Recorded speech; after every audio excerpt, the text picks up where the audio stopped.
Semenjak kemerdekaan Indonesia di tahun 1945, setidaknya Indonesia harus menghadapi berbagai masalah pemberontakan, termasuk pemberontakan yang dilakukan oleh kelompok ekstremis. Ekstremis kanan yaitu Darul Islam atau Tentara Islam Indonesia di wilayah Jawa Barat. Dari lahirnya DITII yang ada di berbagai tujuh kiri yang diwakili oleh PKI Madiun dan pemberontakan yang dilakukan oleh Jawa Barat. DITII Jawa Barat menjadi pusat daerah di Indonesia, didirikan oleh Kartosoewirjo, anak angkat dari Cokro Aminoto, dan juga sempat terdaftar sebagai anggota PSSI. Latar belakang dari lahirnya DITII Jawa Barat diawali dari cita-cita pendirian negara Islam Indonesia, terinspirasi dari Nabi Muhammad SAW pada awal perkembangan hijrahnya ke Yathrib dengan membentuk masyarakat Islam dengan lembaga pendidikan serta pengkaderan. Maka Kartosoewirjo berusaha untuk mendirikan sebuah lembaga pendidikan dan pengkaderan bernama Isi Tutufa di tahun 1940. Jepang mengeluarkan kebijakan pembekuan setiap kegiatan politik di Indonesia, maka Institut Sumpah tingkatan aktivitasnya menjadi pusat pelatihan militer di daerah dan membentuk laskar bernama Sabilillah, sebuah laskar yang kelak akan menjadi inti dari Tentara Islam Indonesia yang dikomandoi oleh Kartosoewirjo. Latar belakang dari lahirnya pemberontakan DITII di Aceh diawali dari faktor kekecewaan Daud Bere terhadap turunnya status Provinsi Aceh menjadi daerah karisidenan Provinsi Sumatera Utara. Bagaimana hal itu bisa terjadi? Sarifuddin Prawenegara yang kala itu menjabat sebagai Wakil Perdana Menteri di masa Kabinet Hatta II menetapkan Aceh sebagai sebuah provinsi yang lepas dari Sumatera Utara serta mengangkat Daud Bere sebagai Gubernur Militer Aceh. Namun, penetapan Aceh sebagai provinsi sesungguhnya dilakukan tanpa persetujuan dari pemerintah pusat. Tindakan tersebut dilakukan oleh Sarifuddin dengan tujuan untuk mengantisipasi kemungkinan akan gagalnya perundingan KMB. Namun ternyata Indonesia dan Belanda bersepakat untuk menetapkan di konferensi meja bundar. Maka akhirnya bentuk negara serikat pemerintahan RIS yang tidak mengetahui status Aceh sebagai provinsi akhirnya meleburkan Aceh ke dalam Provinsi Sumatera Utara dan menetapkan Aceh sebagai daerah karisidenan.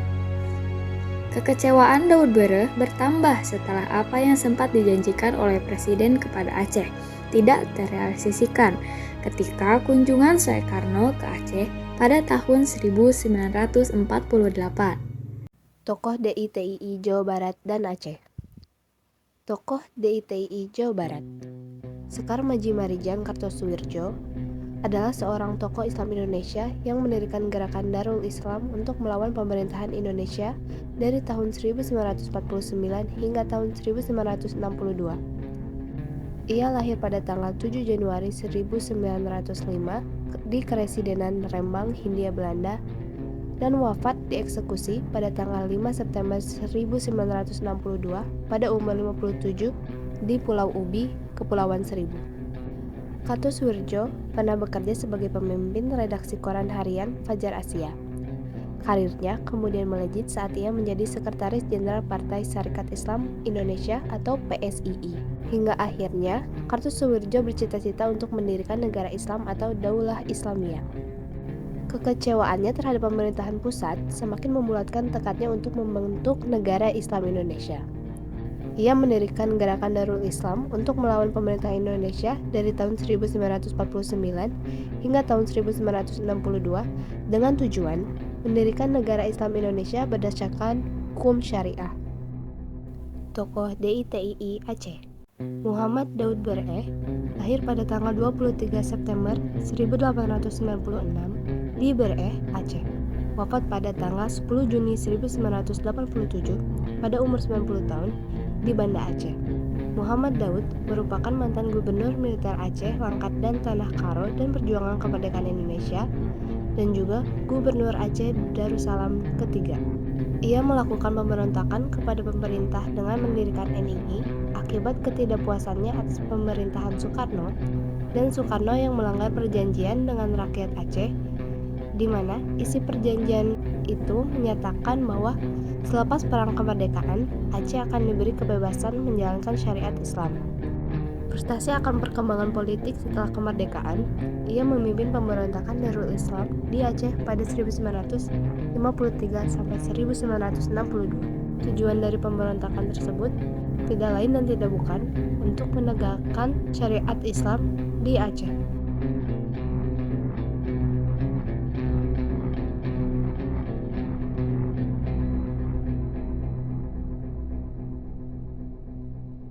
Peristiwa DITII di Jawa Barat.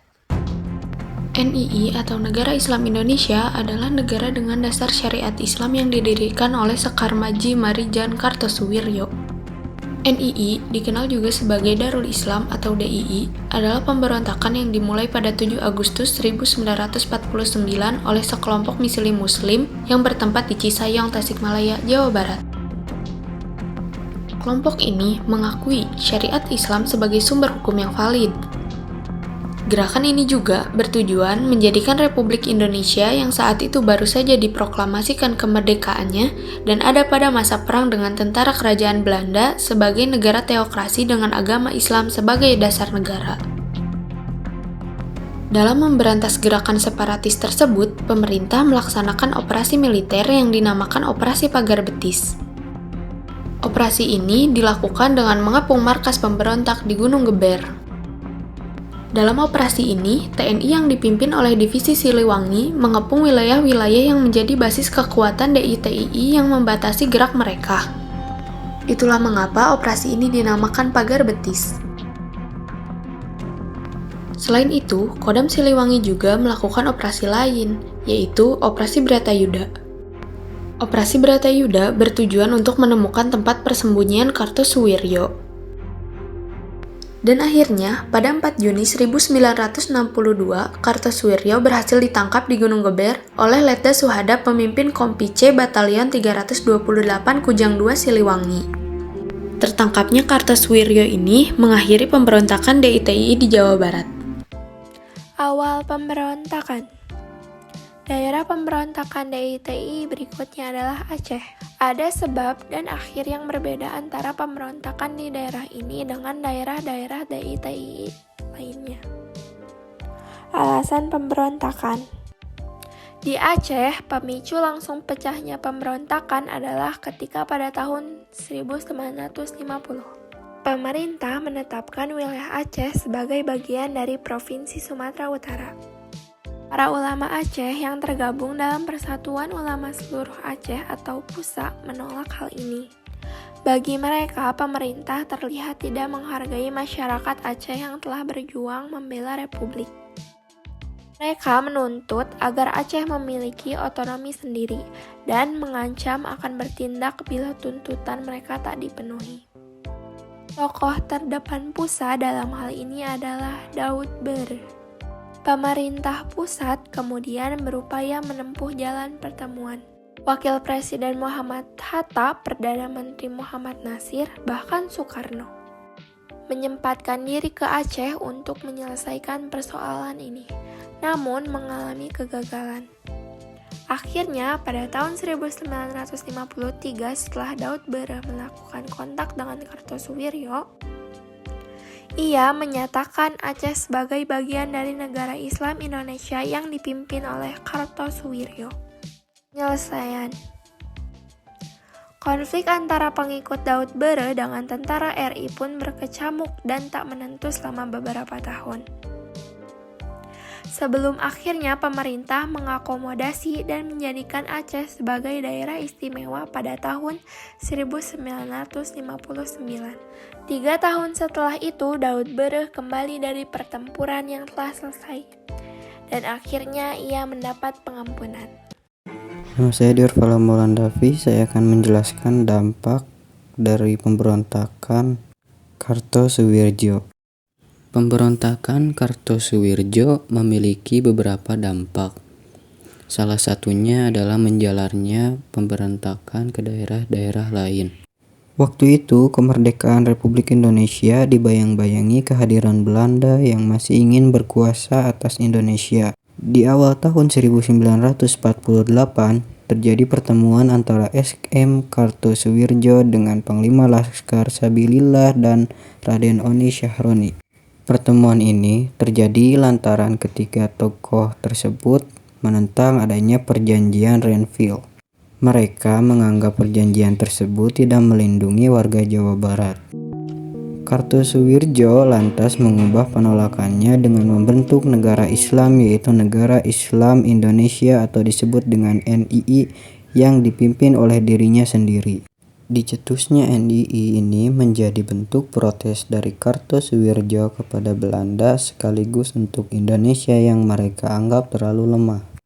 Pengaruh dari Kartosuwirjo pun semakin membesar setelah ia mendirikan angkatan bersenjata untuk NII yang bernama Tentara Islam Indonesia atau disebut dengan TII. Selain itu, pemberontakan ini juga menyebabkan benturan antara angkatan bersenjata NII yang bernama Darul Islam atau Tentara Islam Indonesia atau kita sebut DI atau TII dengan TNI, yaitu pasukan divisi Siliwangi. Pasca ditangkap, Kartosuwirjo dinyatakan bersalah atas pemberontakan dan percobaan pembunuhan Presiden Soekarno oleh pengadilan militer. Saat itu, Presiden Soekarno sempat tidak mau menandatangani persetujuan hukuman mati atas sosok sahabatnya itu. Hasil penelitian menunjukkan bahwa gerakan DI-TII mempunyai dampak sosial seperti kekurangan makanan, perubahan sikap masyarakat, pembakaran rumah, pembunuhan, dan penculikan. Seperti yang kita ketahui bahwa DI-TII Jawa Barat dan Aceh sama-sama ingin mendirikan negara Islam. Lalu, apakah mereka ada perbedaan? So, jika kamu ingin tahu, tetap di sini.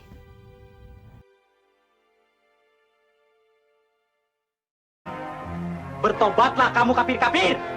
Itu tidak benar.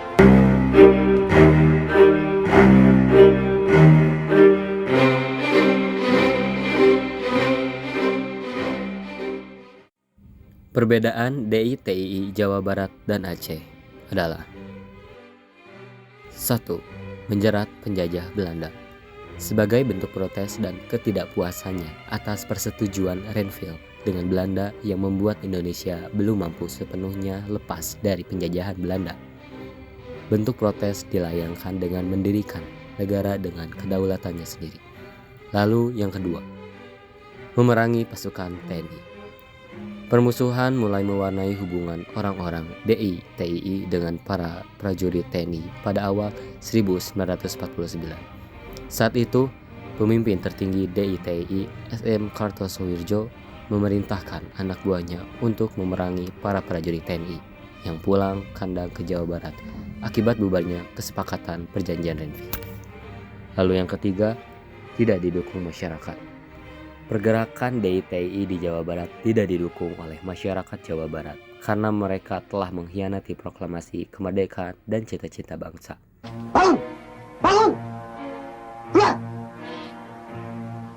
Lalu yang selanjutnya, 1. Menentang kebijakan pemerintah. Pemberontakan Aceh bersumber dari kekecewaan masyarakat atas rencana pemerintah untuk meleburkan Aceh dan masuk dalam Sumatera Utara. Lalu yang kedua, menginginkan otonomi khusus. Masyarakat Aceh juga mengharapkan Aceh dapat diberikan otonomi khusus dalam menerapkan hukum Islam. Dengan masuknya Aceh menjadi bagian Sumatera Utara, masyarakat Aceh menganggap pemerintah menolak permintaan ini. Lalu yang ketiga, mendapatkan dukungan masyarakat. Berbeda dengan DI-TII Jawa Barat, DI-TII mendapatkan dukungan dari masyarakatnya. Pemimpin pemberontakan DI-TII di Aceh berhasil mempengaruhi masyarakat Aceh dan pejabat pemerintah Aceh karena popularitasnya yang tinggi di kalangan rakyat Aceh. Sekian dari perbedaan antara DI-TII Jawa Barat dan Aceh.